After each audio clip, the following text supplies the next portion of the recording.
It's been an absolute joy, in fact, to see the children back in school. It was such a pleasure to see so many smiling faces as they joined us. You can just feel the buzz and the energy around, and that's something that I'm really keen to make sure we maintain. Many of our pupils engaged really well with home learning and distance learning. And for some of our children and some of our families, they had a really tough time in lockdown. It was difficult, it was challenging, it was isolating. As we all know, social interaction is such a key aspect of the children's lives, not just for them as learners, but for their well-being too.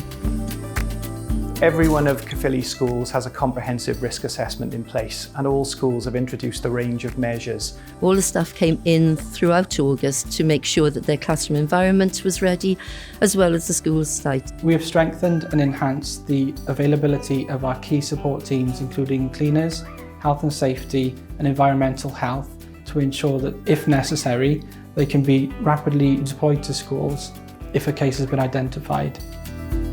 In late August and early September, the cases in Caerffili started to rise sharply, and it became apparent that the council would need to work with Welsh Government and its health partners to introduce some local restrictions to try and arrest that rate.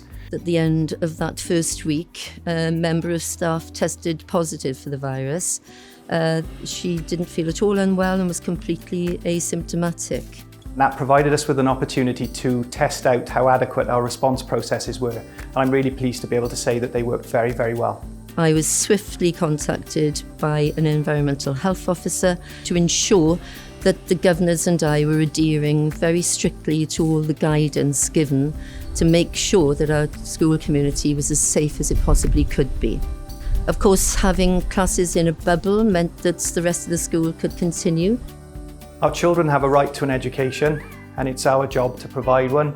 That ability to socialise with peers, that connection with their teachers, in the class. Attending school provides routine for our children. It also allows us as parents to go about our working lives in ways that homeschooling perhaps doesn't.